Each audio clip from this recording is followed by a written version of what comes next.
a gynecologist's advice for women over 60. For self-pleasure habits that may be harming you. For women over the age of 60, there exists a private habit that could be quietly influencing your health, and it is something that is infrequently discussed. This subject is one that many of us find familiar: masturbation. While this act may appear entirely natural, as we mature, our bodies can respond in different ways. What once was effective in your 30s or 40s may now be unknowingly placing strain upon your pelvic floor, diminishing your sensations and depleting your energy. But please do not worry. You are not alone, and these changes can certainly be addressed. I am Dr. Lily Stones, and as a physician who specializes in geriatric care, I have devoted decades to supporting women through these very transitions, assisting them in maintaining their vitality and well-being well into their later years. Today, I'm here to guide you through some of the silent habits that might be impacting your health and to offer practical advice on how to approach intimacy and self-care in a manner that collaborates with your body, not in opposition to it. Before we delve deeper into this important discussion, I encourage you to subscribe, like, or comment below if you find this message to be of value. Let us keep this conversation active and help more women to thrive. Mistake 1. Forcing arousal and rushing to climax. 1. Of the most common and subtle errors that women over 60 make is the act of forcing arousal and rushing to a climax. Many of my patients, like a woman we will call Susan, express their frustration, saying things such as, "It once was so effortless, but now I feel as if I have to push harder just to experience anything." This concern is more prevalent than you might imagine, and it reflects a significant change that transpires as we age. Hormonal shifts results in changes to lubrication, nerve sensitivity, and the overall sexual response.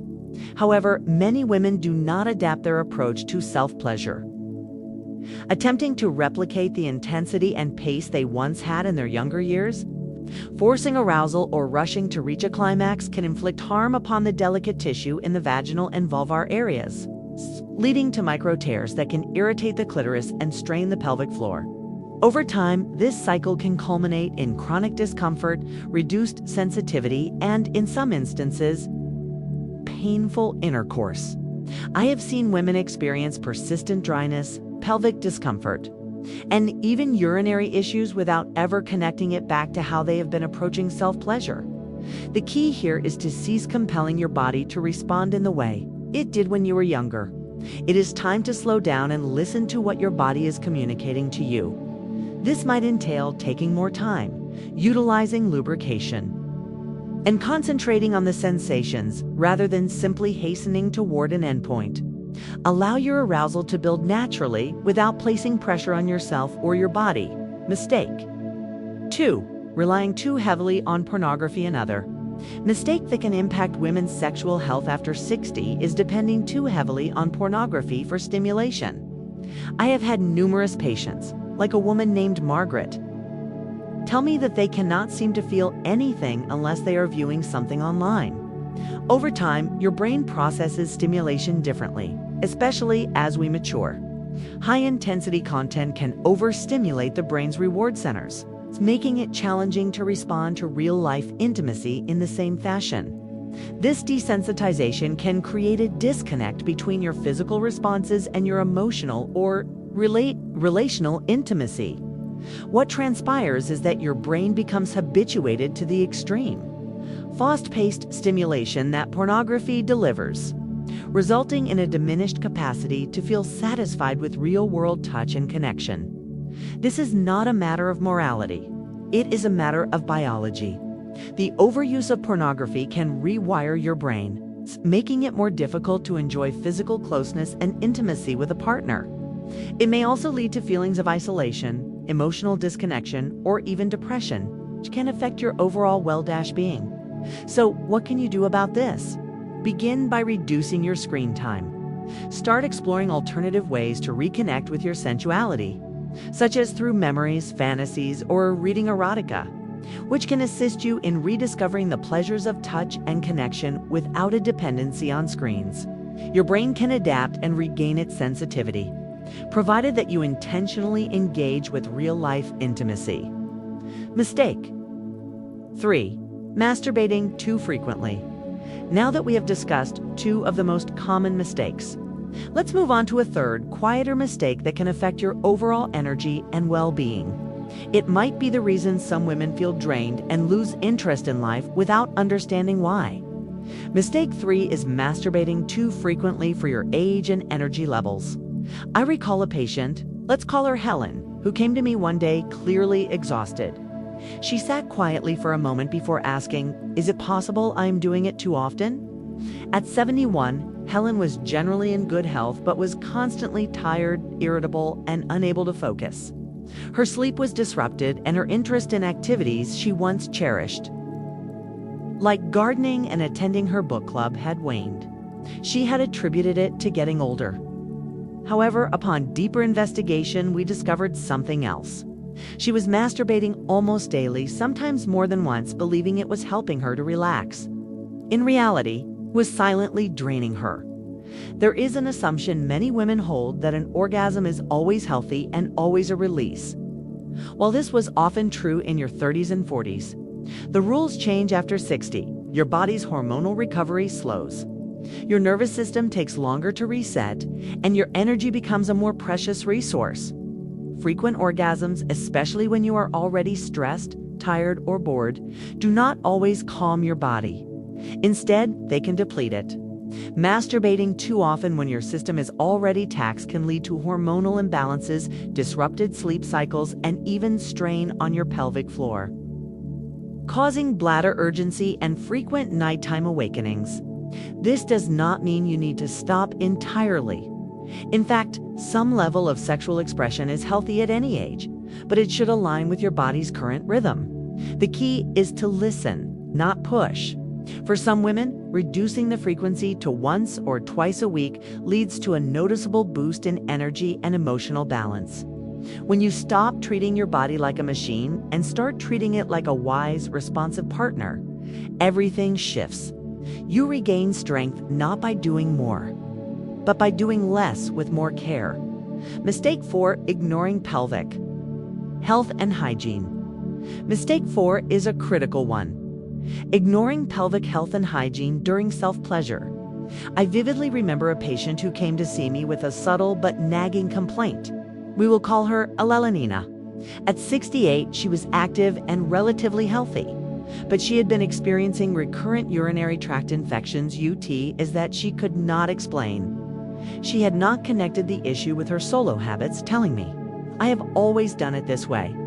This seemingly harmless statement highlights the danger of habits we often overlook that can have serious, long-term consequences. As women age, particularly after menopause, the pelvic area becomes more vulnerable. The tissues in the urethra and vaginal areas thin, making them more prone to irritation and infection. During masturbation, especially if done with unclean hands or toys, bacteria can be introduced into the urethra. If you do not urinate afterward, the bacteria can lead to recurrent infections. The problem is not just an occasional infection. It is the cumulative damage over time. This quiet strain can interfere with bladder control, causing issues like urgency, a weak urine flow, and frequent nighttime trips to the bathroom. Yet many women do not connect these symptoms with how they are touching themselves. The good news is that small changes can make a significant difference. Simple habits like washing your hands and cleaning any toys before use, ensuring you urinate after climax to flush the urethra, and adjusting your position to relax your pelvic muscles can greatly reduce the risk of infections and discomfort. Taking care of your pelvic health is about more than avoiding disease. It is about preserving your comfort, confidence, and control over your body, rebuilding strength, sensitivity, and satisfaction. Now that you are aware of these 4 silent mistakes forcing climax, relying on pornography, overdoing it, and neglecting pelvic health, let's talk about how to rebuild strength, sensitivity, and satisfaction in a way that works for your body as it is today. The key is to approach your sexual health with a fresh perspective and adapt to your body's current needs. The first step is to slow down and listen to your body. Stop pushing for the intense sensations of your youth and instead, give yourself time to explore what feels good in the present moment. Focus on building arousal gradually with gentle, intentional movements. Additionally, quality lubrication is essential, as natural lubrication decreases.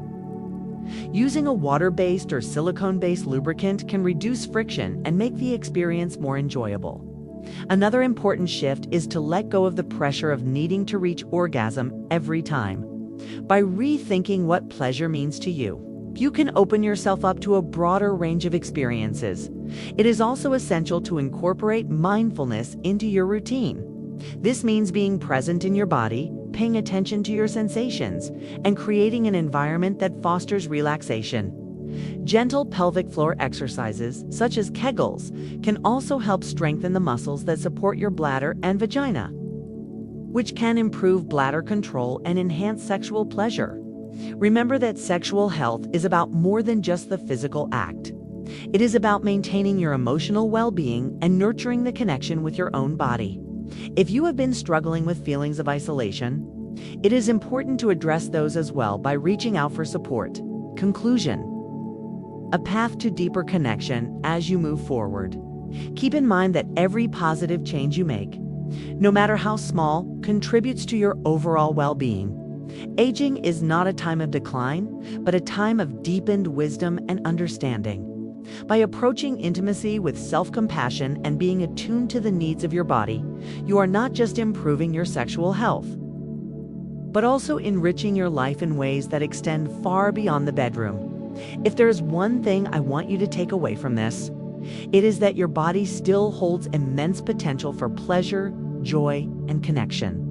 No matter your age, you are worthy of feeling comfortable, confident, and alive. As you move forward with these new tools and insights, remember to be gentle with yourself. Progress does not happen overnight. What matters most is the intention behind each change. Each time you make space for listening to your body, you empower yourself to live a life that is full of vitality and connection. There is no set timeline for when you will feel the shift, but know that your efforts are leading you to a more fulfilling and empowered future where intimacy and self-pleasure are joyful and integrated into a healthy, balanced life. Thank you again for reading and for investing in your own health. The more we talk openly about these experiences and embrace the natural changes of aging, the more empowered we all become. You are never alone on this journey, and you have the power to shape your health and your future. Take it one step at a time and know that change is not just possible, it is within your reach. Stay strong, stay empowered, and always be kind to yourself.